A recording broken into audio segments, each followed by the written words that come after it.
Yehezkiel pasal yang ke-36, hari Kamis tanggal 25 September 2025. Pembaharuan Israel. Hai engkau anak manusia, bernubuatlah mengenai gunung-gunung Israel, dan katakanlah, hai gunung-gunung Israel, dengarlah firman Tuhan. Beginilah firman Tuhan Allah. Oleh karena musuh itu berkata mengenai kamu, syukur, bukit-bukit dari dahulu kala sudah menjadi milik kita. Oleh karena itu bernubuatlah dan katakan, beginilah firman Tuhan Allah. Oleh karena, ya sungguh karena musuh dari sekitarmu menjadikan kamu sunyi sepi dan mengingini kamu, supaya kamu menjadi milik sisa bangsa-bangsa, dan oleh karena kamu menjadi buah mulut orang dan banyak dipergunjingkan, oleh karena itu, hai gunung-gunung Israel, dengarlah firman Tuhan Allah. Kepada gunung-gunung dan bukit-bukit, kepada alur-alur sungai dan lembah-lembah, kepada reruntuhan-reruntuhan yang sunyi sepi, dan kepada kota-kota yang sudah ditinggalkan, yang sudah menjadi jarahan dan olok-olokan bagi sisa bangsa-bangsa yang di sekitarnya. Oleh karena itu, beginilah firman Tuhan Allah. Aku pasti berfirman dalam api cemburuanku melawan sisa bangsa-bangsa dan melawan seluruh Edom yang menentukan tanahku menjadi miliknya dengan segala rasa sukacita dan rasa penghinaan, sehingga tanahku itu dimilikinya dan dapat habis dijarah. Oleh karena itu, bernubuatlah mengenai tanah Israel, dan katakanlah kepada gunung-gunung dan bukit-bukit, kepada alur-alur sungai dan lembah-lembah, beginilah firman Tuhan Allah. Sungguh, aku berfirman dalam amarah cemburuanku, oleh karena kamu sudah menanggung noda yang ditimbulkan bangsa-bangsa. Oleh sebab itu, beginilah firman Tuhan Allah. Aku bersumpah bahwa bangsa-bangsa yang di sekitarmu sendiri pasti akan menanggung noda mereka. Nah, kita baca di pembacaan Yehezkiel 35 sebelumnya bagaimana Tuhan murka atas pegunungan Seir, di mana bangsa Edom, ya, umat Edom ada tinggal di sana, dan kita sudah baca bersama, renungkan bahwa suku Edom itu adalah keturunan dari saudara dari Yakub sendiri, ya, jadi Esau. Nah, karena itu mereka merasa memiliki saudara-saudaranya, merasa memiliki Israel, merasa memiliki Yehuda, keturunan Yakub yang terpecah. Nah, setelah itu Tuhan datang, ternyata Tuhan yang datang membela mereka. Kita lihat bagaimana Tuhan murka pada saat mereka menganggap bahwa kami yang memiliki Israel, kami yang memiliki Yehuda. Dan di Yehezkiel 35 kita sudah baca bagaimana Tuhan yang menjadi marah dan Tuhan yang bangkit menjadi lawan mereka, lawan suku Edom ini untuk menolong orang Israel. Jadi di tengah-tengah situasi orang Israel yang sudah tidak taat kepada Tuhan, tidak setia, tetapi Tuhan tetap punya belas kasihan kepada mereka. Nah, di sini kita lihat kembali di pembacaan ayat pasal 36 bagaimana Tuhan berkata kembali untuk gunung-gunungnya, kepada gunung-gunung, kepada sungai-sungai, kepada lembah-lembah, kepada alur-alur sungai, bukit-bukit. Di situ Tuhan berkata bahwa aku pasti berfirman dalam api cemburuanku. Itu bahkan diulang 2 kali, ya, di pas ayat yang ke-5, terus diulang lagi di ayat yang ke-6, bahwa kamu sudah menanggung noda yang ditimbulkan bangsa-bangsa, maksudnya Israel. Oleh sebab itu beginilah firman Tuhan Allah, bahwa aku bersumpah, Tuhan sendiri yang bersumpah, bahwa bangsa-bangsa yang di sekitarnya sendiri pasti akan menanggung noda mereka. Kita lanjut dulu ayat 8. Maka kamu gunung-gunung Israel akan bertunas kembali. Ada janji, artinya akan bertunas kembali sementara mati, sementara tidak ada kehidupan kelihatannya di gunung-gunung Israel, tetapi Tuhan berkata, kamu gunung-gunung Israel akan itu untuk kedepannya, belum ada pada saat itu, akan bertunas kembali. dan akan memberi buah untuk umatku Israel, sebab mereka akan segera kembali. Untuk menyatakan bahwa gunung-gunung Israel yang kelihatannya sudah tandus, sudah seperti tidak ada yang tinggal di situ, tapi Tuhan berkata bahwa umatnya Israel akan segera kembali. Jadi mereka belum ada, masih di pembuangan Israel saat itu, tetapi Tuhan sudah kasih janji pengharapan bahwa mereka akan pulang kembali dan gunung-gunung Israel yang sudah tandus, yang sudah kering, itu akan bertunas kembali. Ini janji Tuhan bahwa sekalipun kelihatannya tidak ada harapan, Tuhan sanggup untuk membuat kembali bertunas. Kalau mungkin hidup kita kelihatannya kering, kelihatannya mati, Tuhan sanggup untuk membuat bertunas kembali. Ada tunas, ada kehidupan yang baru kembali yang Tuhan janjikan kepada umatnya. Ayat 9, hatiku akan baik kembali dan aku akan berpaling kepadamu dan kamu akan dikerjakan dan ditaburi. Hati Tuhan saat berbalik, saat berpaling baik kembali. Yang sudah gundul, yang sudah kering, yang sudah tandus, sanggup untuk ditempati lagi, menaburkan benih-benih yang baru, sanggup di sana nantinya untuk dikerjakan kembali dan ditaburi. Ayat 10, aku akan membuat manusia banyak di atasmu, yaitu segenap kaum Israel dalam keseluruhannya. Yang sebelumnya sudah sunyi sepi, Tuhan bilang aku akan membuat manusia banyak kembali di atasmu. Ya, siapa manusia itu? Kaum Israel dalam keseluruhannya. Kota-kota akan didiami lagi dan reruntuhan-reruntuhan akan dibangun kembali. Ini bagaimana berbicara tentang harapan. Kalau yang dilihat saat itu hanya gunung-gunung yang gundul, tidak ada lagi harapan, sudah tandus, mungkin sungai-sungai sudah kering, lembah-lembahnya tidak ada lagi, tak tumbuh-tumbuhan di sana. Yang ada hanya reruntuhan-reruntuhan yang sunyi sepi, kota-kota yang sudah ditinggalkan, yang sudah dijarah, dan bangsa-bangsa di sekitar Israel, di sekitar gunung-gunung Israel hanya mengolok-ngolok mereka, karena seperti mereka lihat tidak ada Tuhan yang hidup di dalam kehidupan bangsa Israel. Dan ini Tuhan datang sendiri berkata bahwa Dia yang akan membuat kota-kota akan didiami lagi, reruntuhan-reruntuhan akan dibangun kembali. Apa yang runtuh dalam hidup kita? Apa yang sepertinya sudah tandus dalam hidup kita? Janji Tuhan datang bahwa Dia sanggup untuk mengembalikan, untuk membangun kembali reruntuhan yang kelihatannya tidak ada harapan di situ. Gunung-gunung yang sudah tandus, Tuhan berjanji untuk bisa siap kembali ditanami dan bisa nantinya ada kehidupan baru yang akan ada di sana, dan nantinya bisa juga untuk orang-orang bisa hidup kembali di sana. Ayat 11, aku akan membuat manusia dan binatang banyak di atasmu, dan mereka akan bertambah banyak dan beranak cucu, dan aku akan membuat kamu didiami kembali seperti keadaan semula, dan akan berbuat baik kepadamu lebih daripada keadaan dahulu. Nah, ini janji Tuhan bahwa kalau bangsa Israel berbalik juga kepada Dia, Tuhan akan berbaik hati kembali, hatinya akan baik kembali, dan Tuhan akan berpaling kepada mereka. Gunung-gunung, karena ini firman yang nubuatan yang disampaikan ke gunung-gunung ya. Kalau kita baca baik-baik di ayatnya yang pertama, Yehezkiel diminta bernubuat mengenai gunung-gunung Israel. Jadi ini gunung-gunung Israel dikatakan bahwa nantinya aku akan membuat manusia dan binatang banyak di atasmu.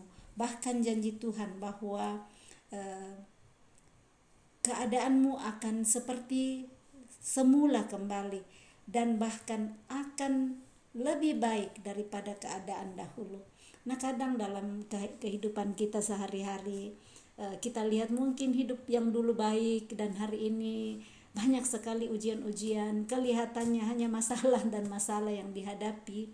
Yang dalam kelas-kelas pemuridan, masalah itu kami katakan ujian ya, ujian seperti kalau kita sekolah ada ujian-ujiannya. Tujuan ujian supaya nantinya kita bisa naik ke level yang berikut. Ada berkat-berkat yang kita terima saat kita sudah melewati ujian. Dan ini seperti yang Tuhan janjikan kepada gunung-gunung Israel, bahwa Tuhan akan berbuat baik kepada mereka kembali, kepada gunung-gunung, dan bahkan jauh lebih baik dari keadaan dahulu. Jadi jangan menyerah saat hidup ini.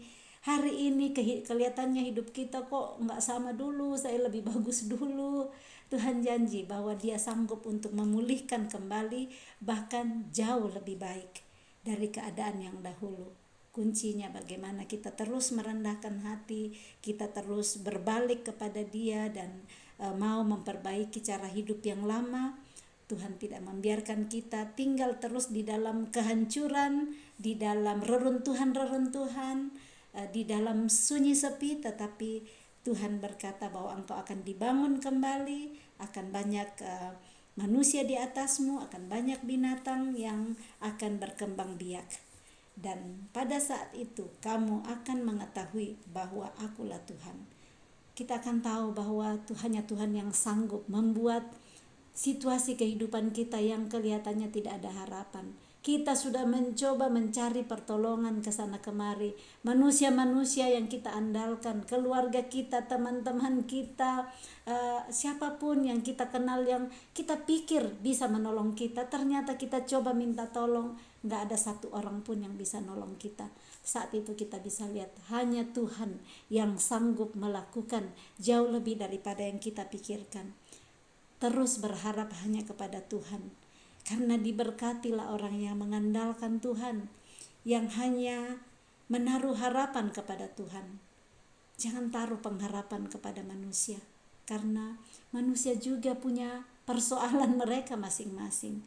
Nah, kadang kita kecewa kalau kita mengandalkan manusia, kita berharap kepada manusia, kita pikir bisa terus saya ditolong, dan ternyata saat kita minta tolong mungkin mereka juga tidak sanggup untuk menolong kita. Cuma dari luar kita pikir gampang deh, pasti dia bisa tolong saya. Ternyata saat kita minta tolong mereka juga tidak bisa, bukan karena tidak mau, tapi memang situasi juga tidak memungkinkan. Jadi satu-satunya taruh pengharapan kepada Tuhan. Dia yang sanggup mengubah reruntuhan hidup kita menjadi bangunan yang dibangun kembali, jauh lebih kuat, jauh lebih indah daripada bangunan semula. Aku akan membuat manusia lalu lalang di atasmu, yaitu umatku Israel. Mereka akan menduduki engkau, dan engkau akan menjadi milik pusaka mereka, dan engkau tidak lagi terus memunahkan mereka. Beginilah firman Tuhan Allah. Ayat 13. Oleh karena orang berkata tentangmu, engkau memakan orang dan engkau memunahkan bangsamu. Oleh karena itu engkau tidak akan makan orang lagi dan tidak akan memunahkan bangsamu lagi. Demikianlah firman Tuhan Allah. Ayat 15. Aku tidak lagi membiarkan orang membicarakan noda yang ditimbulkan bangsa-bangsa terhadap engkau, dan engkau tidak lagi menanggung pencelaan bangsa-bangsa dan tidak lagi memunahkan bangsamu. Demikianlah firman Tuhan Allah. Ini sudah banyak sekali noda-noda yang ditimbulkan bangsa-bangsa lain. Mereka mengolok-olok, mentertawai, olok-olok itu mentertawai ya, dengan situasi yang terjadi dalam kehidupan bangsa Israel. Nah, yang dikatakan di sini gunung Israel. Nah, kadang kita bisa lihat dalam perjalanan hidup kita, mungkin orang mengolok-ngolok kita. Oh, katanya dekat Tuhan. Oh, katanya cari Tuhan terus, melayani Tuhan. Kok hidupnya seperti itu? Pernah nggak mendengar orang-orang berkata demikian? Dan jangan sampai kita yang berkata demikian kepada orang lain ya. Situasi seperti itu kita lihat bagaimana Tuhan yang datang untuk membela dan berkata, aku tidak akan membiarkan lagi orang-orang membicarakan noda yang ditimbulkan bangsa-bangsa terhadap engkau. Tuhan sanggup untuk menolong kita, Tuhan yang membela kita. Saat orang mengolok-ngolok keadaan kita hari ini, tetap percaya dan berserah kepada Tuhan. Jangan balas olok-olokan orang, jangan dendam kepada orang-orang yang mengolok-olok, yang menghina, yang menertawakan, yang membicarakan noda. Kalau kelihatannya di pandangan manusia, kok hidupnya kelihatannya hanya reruntuhan ya, padahal katanya berharap kepada Tuhan. kita tahu bahwa di dalam reruntuhan Tuhan sanggup, karena lagi sementara diperbaiki karakter yang rusak di dalam bangsa Israel. Tuhan mau bentuk kembali, diberikan kesempatan nantinya untuk bisa dibangun kembali menjadi lebih indah dan lebih kuat. Nah, demikian juga dengan kita saat kita rela untuk direnovasi oleh Tuhan. Semua yang lama, bangunan lama menjadi reruntuhan dalam hidup kita, manusia lama kita, karakter lama yang kita sombongkan sebelumnya, yang kita andalkan sebelumnya, Tuhan mau hancurkan supaya kita hanya mengandalkan Dia di dalam kehidupan kita. Ayat 16, kemudian datanglah firman Tuhan kepadaku, hai anak manusia, waktu kaum Israel tinggal di tanah mereka, mereka menajiskannya dengan tingkah laku mereka. Kelakuan mereka sama seperti cemar kain di hadapanku. Maka aku mencurahkan amarahku ke atas mereka karena darah yang dicurahkan mereka di tanah itu. Sedang tanah itu mereka najiskan dengan berhala-berhala mereka. Jadi ini Tuhan kembali buka ya, kembali katakan bahwa waktu kaum Israel tinggal di tanah mereka, sebelum mereka dibuang, masuk pembuangan di Babel, mereka menajiskan tanah Israel dengan tingkah laku mereka. Kelakuan mereka disamakan dengan cemar kain di hadapan Tuhan. Cemar kain yang saya mengerti di sini yang kotor ya, yang penuh darah. Nah, kenapa ayat 18 ada maka aku mencurahkan amarahku ke atas mereka. Tuhan marah karena darah yang dicurahkan mereka di atas tanah itu. Mereka menajiskan tanah dengan berhala-berhala mereka. Aku menghamburkan mereka di antara bangsa-bangsa sehingga mereka berserak-serak di semua negeri. Aku menghakimi mereka selaras dengan tingkah lakunya. Selalu, bukan karena Tuhan jahat, tetapi akibat dari perbuatan-perbuatan bangsa Israel yang menajiskan tanah Israel, yang melakukan perbuatan yang seperti kain cemar di hadapan Tuhan, maka Tuhan mencerakkan mereka kemana-mana. Mereka dihakimi selaras dengan tingkah laku mereka. Berhati-hati dengan tingkah laku kita hari ini. Tuhan baik, teramat baik, selalu baik. Tetapi berulang kali dikatakan bahwa aku menghakimi seturut selaras dengan tingkah laku. Jadi saat kita tahu Tuhan memberikan kita batasan-batasan bagaimana untuk hidup seturut dengan kehendaknya, tapi kalau kita tetap memilih bertingkah laku dengan tidak sesuai dengan kehendak Dia, ya pilihan ada di tangan kita. Kita bisa ingat kisah perjamuan kawin ya, anak raja yang menikah di Matius yang kita baca Matius 22 bersama-sama. Ada pilihan dari orang yang diundang. Sudah beruntung dapat anugerah, diundang tinggal di pinggir jalan, diundang masuk di dalam perjamuan kawin anak raja, tapi mau melakukan kehendaknya sendiri, nggak mau ikuti peraturan yang ada. Peraturan yang ada, diberikan baju pesta, disiapkan baju pesta, tapi tidak mau pakai. Makanya akibat kelakuannya, akibat tingkah lakunya yang tidak mau taat kepada peraturan raja untuk pesta, dia disuruh ditangkap dan dibuang. Ya, jadi seperti inilah yang kita bisa lihat bahwa Tuhan memberikan anugerah, tetapi pilihan ada pada kita. Tingkah laku kita menentukan bagaimana akhirnya nanti kita dihakimi sesuai dengan tingkah laku kita. Ada anugerah Tuhan, ada kesempatan untuk bertobat, tetapi Tuhan tidak memaksa. Tuhan memberikan free will, kebebasan untuk mengambil keputusan kepada setiap pribadi. Apakah kita mau menerima kasih karunia-Nya dari manusia yang berdosa, ditebus oleh Tuhan Yesus? Apakah kita mau menyambut kasih karunia itu, atau kita bilang iya saya mau menyambut kasih karunia tetapi saya mau tetap hidup dengan tingkah lakuku yang lama. Saya masih mau hidup tetap di dalam kecemaran-kecemaran yang lama, mau tetap hidup dengan memberhalakan hal-hal yang tidak berkenan kepada Tuhan. Nah, seperti ini yang kita bisa pelajari sampai di ayatnya yang ke-19. Kita lanjut di ayat yang ke-20. Di mana saja mereka datang di tengah bangsa-bangsa, mereka menajiskan namaku yang kudus. Dalam hal orang menyindir mereka, katanya mereka umat Tuhan, tetapi mereka harus keluar dari tanahnya. Aku merasa sakit hati karena namaku yang kudus dinajiskan oleh kaum Israel di tengah bangsa-bangsa di mana mereka datang. Jadi orang menajiskan dan menyindir mereka, katanya mereka umat Tuhan tapi harus keluar dari tanahnya. Tuhan sepertinya nama Tuhan yang diolok-olok karena perbuatan umat Israel. Nah, bagaimana perbuatan kita? Bisa saja kan orang bilang, katanya pelayan Tuhan, katanya rajin baca Alkitab, katanya murid Kristus, katanya hamba Tuhan. Banyak hal ya yang kadang orang bilang kalau ternyata tingkah laku kita tidak seperti yang kita terima pengajaran-pengajaran daripada Tuhan. Nah, di sini Tuhan berkata bahwa orang Israel ini di mana saja mereka pergi di tengah-tengah bangsa-bangsa, mereka itu orang Israel maksudnya menajiskan nama Tuhan yang kudus, dan orang menyindir mereka. Di situ sindiran orang-orang, mereka itu umat Tuhan tetapi mereka harus keluar dari tanahnya. Tapi mereka tidak tahu kenapa harus keluar dari tanahnya, karena perbuatan tadi dikatakan oleh Tuhan, karena perbuatan mereka. Jadi Tuhan mencurahkan amarahnya karena mereka sendiri yang menajiskan tanah Israel, sehingga mereka disebarluaskan, diserak-serakkan Tuhan ke berbagai bangsa. Dan di sana Tuhan berkata ayat 21, aku merasa sakit hati karena namaku yang kudus dinajiskan oleh kaum Israel di tengah bangsa-bangsa di mana mereka datang. Ternyata Tuhan bisa sakit hati.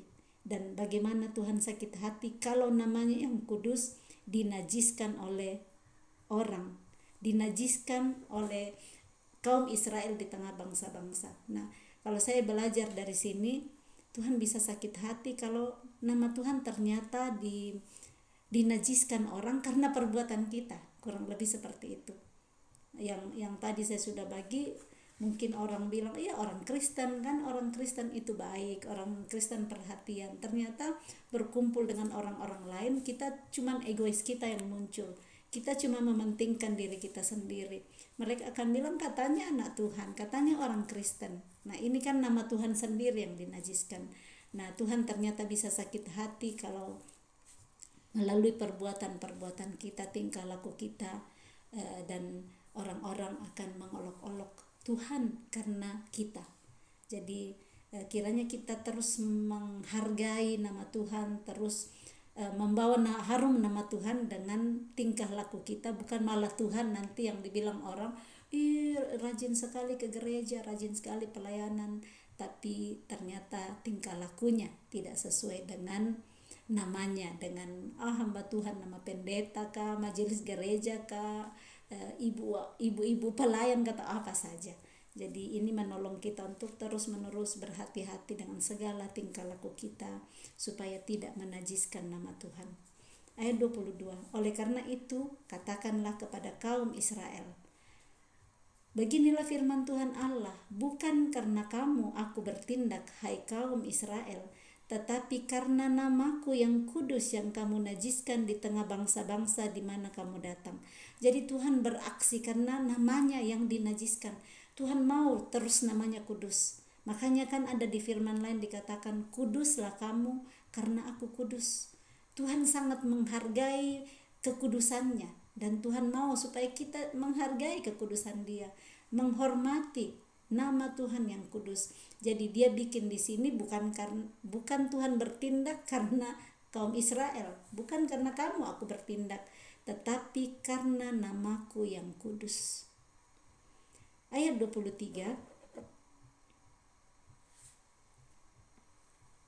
aku akan menguduskan namaku yang besar, yang sudah dinajiskan di tengah bangsa-bangsa, dan yang kamu najiskan di tengah-tengah mereka.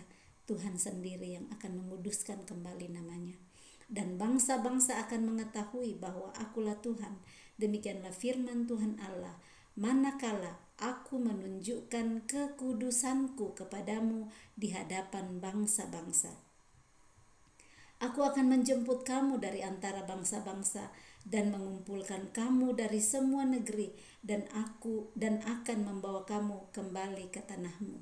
Jadi Tuhan mau menguduskan namanya kembali dengan cara menjemput bangsa Israel dari antara bangsa-bangsa, mengumpulkannya kembali dari semua negeri dan membawa kembali ke tanahnya. Dan ternyata kita lihat di sini untuk kekudusannya sampai Tuhan lakukan itu. Ayat 25, aku akan mencurahkan kepadamu air jernih yang akan mentahirkan kamu dari segala kenajisanmu dan dari semua berhala-berhalamu. Aku akan mentahirkan kamu karena sudah kotor, sudah cemar, sudah najis, perlu untuk dicuci bersih kembali.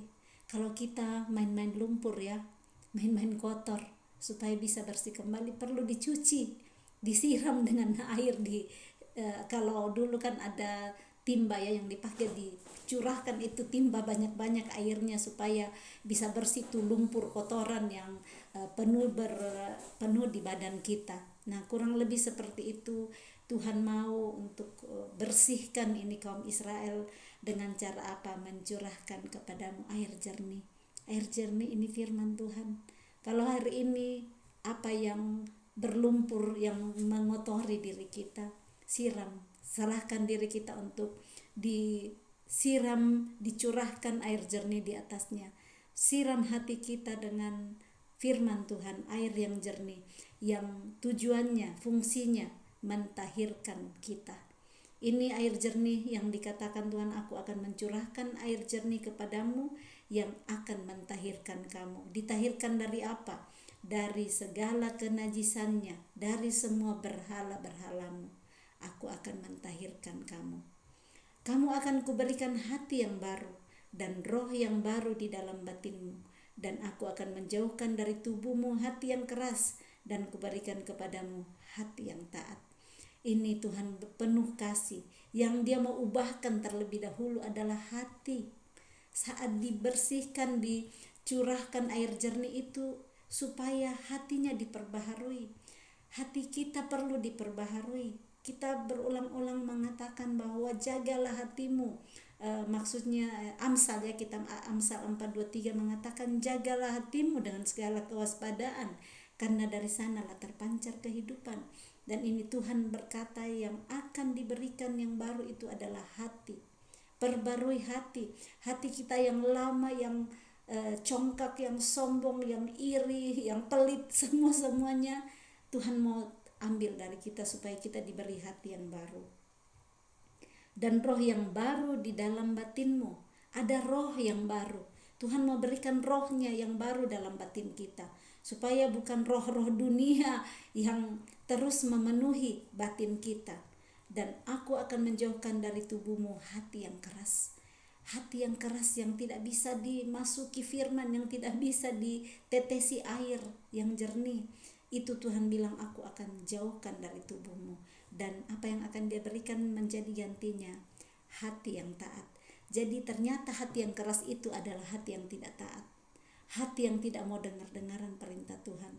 Sudah diperintahkan Tuhan ampuni, tidak mau ampuni. Sudah diperintahkan Tuhan jangan bohong, tetap mau bohong. Sudah diperintahkan Tuhan untuk murah hati, tetap tidak murah hati. Jadi hati yang keras seperti itu ternyata adalah hati yang tidak taat, dan Tuhan mau gantikan semua. Mari hari ini kita semua yang dengar firman Tuhan menerima dengan rela, karena ini Tuhan mau kasih. Terimalah hati yang baru, supaya hati kita yang lama, yang penuh dengan kekerasan, yang mungkin penuh dengan ulat, bahkan punya duri-duri di situ, batu-batu, kita serahkan kepada Tuhan, supaya hati yang baru kita bisa terima, dan Dia taruh di hati kita roh yang baru. Dan apa yang akan terjadi saat kita mau menerima hati yang taat yang Tuhan berikan?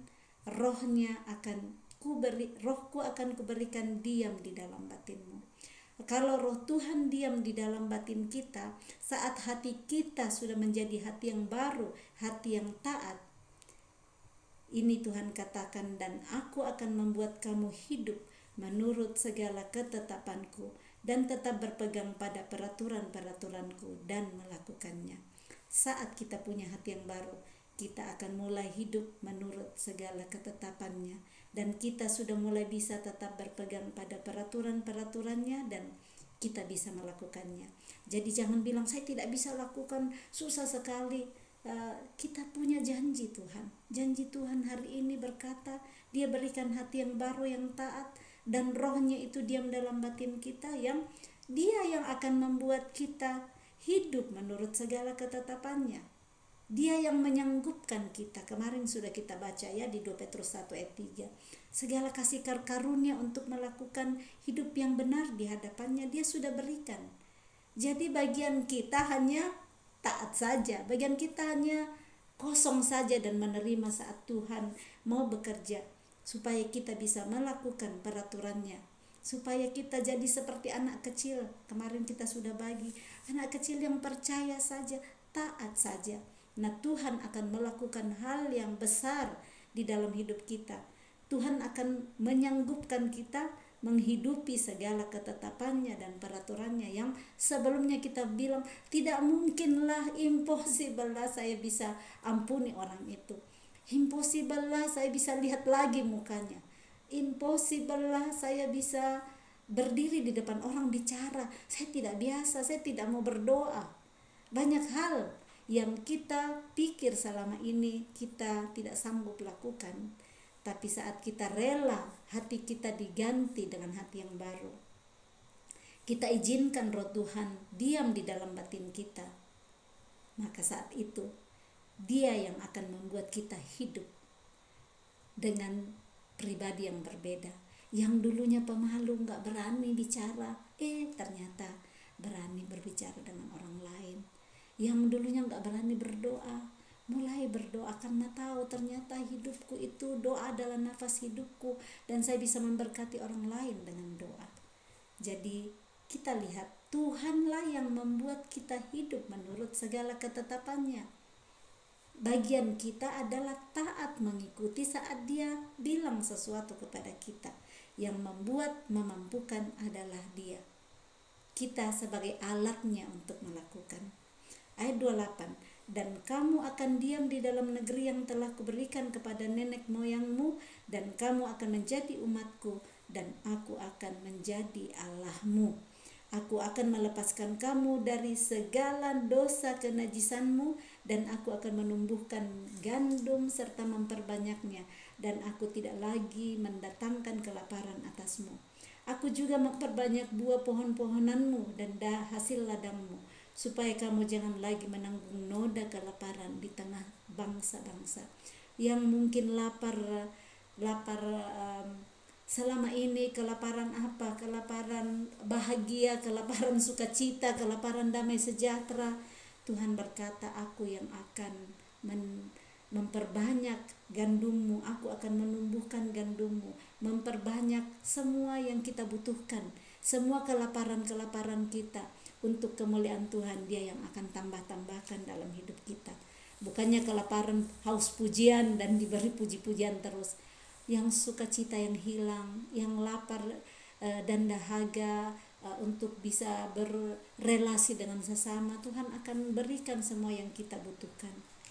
Ayat 30, aku juga memperbanyak buah pohon-pohonanmu dan hasil ladangmu, supaya kamu jangan lagi menanggung noda kelaparan di tengah bangsa-bangsa. Dan kamu akan teringat-ingat kepada kelakuanmu yang jahat dan perbuatan-perbuatanmu yang tidak baik. Dan kamu akan merasa mual melihat dirimu sendiri karena kesalahan-kesalahanmu dan perbuatan-perbuatanmu yang keji. Bukan karena kamu aku bertindak, demikianlah firman Tuhan Allah. Ketahuilah itu. Merasa malulah kamu, dan biarlah kamu dipermalukan karena kelakuanmu, hai kaum Israel. Ini maksudnya untuk kita mengingat perbuatan-perbuatan di masa yang lalu, dan betapa kasih Tuhan buat kita. Masih tetap mengasihi sekalipun betapa muak sendiri kalau kita mau ingat, dulu ya saya sombong sekali, dulu ya saya mengandalkan sendiri kekuatanku, dulu ya saya pelit sekali, dulu ya saya nggak mau menyapa orang kalau bukan mereka yang sapa saya dulu. Jadi hal-hal itu yang Tuhan mau untuk kita ingat kembali kesalahan-kesalahan, supaya kita nggak berbalik lagi ke sana. Benar-benar kita tinggalkan semua itu, muak dan tidak mau lagi melakukan kembali. Ayat 33, beginilah firman Tuhan Allah, pada hari aku mentahirkan kamu dari segala kesalahanmu, aku akan membuat kota-kota didiami lagi dan reruntuhan-reruntuhan akan dibangun kembali. Jadi Tuhan yang berjanji, pada hari Dia tahirkan, Dia bersihkan, Dia cuci dari segala kesalahan orang Israel. Kota-kota yang sudah sunyi sepi sudah akan didiami lagi dan reruntuhan-reruntuhan akan dibangun kembali. Saat kita mau berbalik kepada Dia, Dia tahirkan dosa kita. Dia mau mengampuni kita.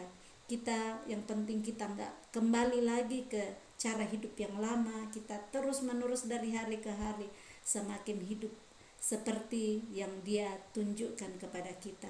Hidup mengikuti segala peraturan dan perintahnya. Ayat yang berikut,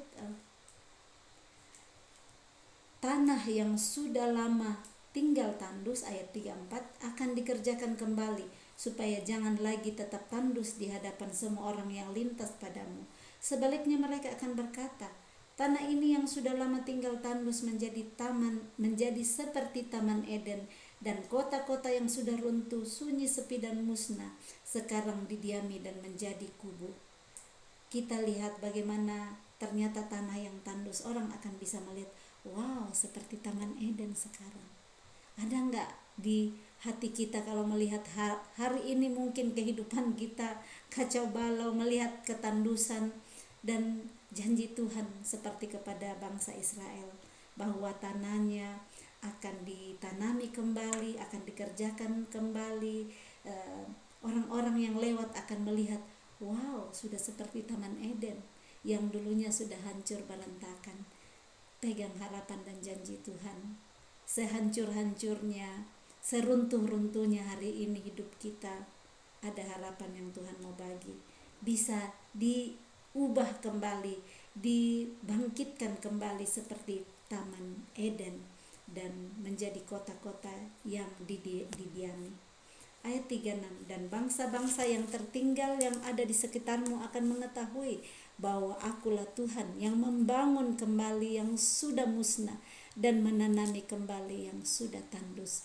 Aku Tuhan yang mengatakannya dan akan membuatnya. Janji Tuhan, Dia sanggup membangun yang sudah musnah, yang sudah tandus. Tuhan sanggup untuk tanami kembali. Dan Dia bilang, aku yang mengatakannya dan akan membuatnya. Kalau Tuhan yang berjanji, Dia tidak pernah ingkar janji. Dia akan buat kembali, Dia akan tanami kembali. Apa yang tandus dalam hidup kita hari ini? Pegang janji Tuhan, hidupi janji Tuhan, terima janjinya bahwa Dia sanggup untuk tanami kembali. Apa yang sudah musnah, percaya Tuhan sanggup saat kita mau berbalik kepada Dia, menanti pertolongannya. Jangan menyerah di dalam perjuangan iman. Mungkin kelihatannya sudah lama, Tuhan sudah bertahun-tahun, sudah puluhan tahun, kelihatannya gak ada harapan, sudah musnah. Bangsa Israel 70 tahun tinggal di negeri Babel sampai Tuhan kembalikan untuk membangun kembali Yerusalem, membangun kembali Israel. Tidak ada yang tidak mungkin bagi Tuhan dan tidak ada yang mustahil bagi orang yang percaya. Kalau Tuhan yang mengatakannya, Tuhan pasti mengerjakannya. Terus pegang janji Tuhan dalam hidup kita. Pegang janji Tuhan dan kita lakukan perintahnya. Bukan cuma pegang janji Tuhan baru minta-minta terus, tuntut terus, Tuhan mana janjimu, tapi gak lakukan bagiannya. Seperti yang orang gak mau pakai baju pesta itu ya. Jadi bagian kita mau taat, gak pakai baju baru yang dikasih, supaya kita bisa menikmati janji-janji Tuhan dalam hidup kita. Tiba pada waktunya, semua indah pada waktunya. Yang kita belum dapat hari ini janjinya, jangan menyerah, pegang terus janji Tuhan. Jangan hilang harapan, karena kalau sudah hilang harapan kita gak bisa lagi berjuang untuk apa yang menjadi janji Tuhan dalam hidup kita. Ayat 37, beginilah firman Tuhan Allah. Dalam hal ini juga aku menginginkan supaya kaum Israel meminta daripadaku apa yang hendak kulakukan bagi mereka, yaitu membuat mereka banyak seperti lautan manusia. Tuhan mau supaya kita meminta kepadanya apa yang kita mau Dia lakukan. Ini doa yang kita sudah berbagi sebelumnya di pembacaan firman sebelumnya, bagaimana berdoa, meminta kepada Tuhan. Dan ini Tuhan sendiri yang bilang, dalam hal ini juga aku menginginkan supaya kaum Israel meminta daripadaku apa yang hendak kulakukan bagi mereka. Apa yang hendak kita minta supaya Tuhan lakukan pada kita hari ini? Seperti dua orang buta yang kita baca di Matius, pembacaan Matius. Mereka berteriak-teriak mencari Yesus, meminta Yesus menolong mereka, kasihani kami. Dan saat Yesus bertanya, apa yang engkau mau aku lakukan kepadamu? Nah, kita perlu minta kepada Tuhan, apa yang kita rindu Tuhan lakukan. Apakah kita rindu Tuhan celikan mata rohani kita? Apakah kita rindu Tuhan sembuhkan telinga kita yang mungkin tuli? Apakah Tuhan kita rindu untuk Tuhan pulihkan rumah tangga kita, pulihkan sembuhkan anak kita, pulihkan pasangan kita? Masing-masing kita yang tahu apa yang kita rindu Tuhan lakukan buat kita. Terus minta kepada Tuhan. Jangan menyerah kalau hari ini Tuhan belum menjawab. Terus berharap kepada Dia sampai waktunya menggenapi apa yang Dia katakan. Aku akan membuatnya. Seperti domba-domba persembahan kudus dan seumpama domba-domba Yerusalem pada waktu-waktu perayaannya, begitulah kota-kota yang sudah runtuh penuh dengan lautan manusia. Dengan begitu mereka akan mengetahui bahwa akulah Tuhan. Amin. Demikian janji pengharapan yang Tuhan sampaikan kepada gunung-gunung Israel dan kepada bangsa Israel. Janji itu datang juga kepada kita hari ini. Kita pegang janji Tuhan, jangan pegang janji dunia. Kita pegang terus, berharap terus kepada Dia. Lakukan bagian kita dan jangan menyerah. Terus berharap kepada Dia dengan segenap hati. Dan kita percaya waktunya Tuhan. Dia yang tahu kapan menggenapi setiap janjinya di dalam kehidupan kita. Salam kasih, Tuhan Yesus memberkati. Shalom.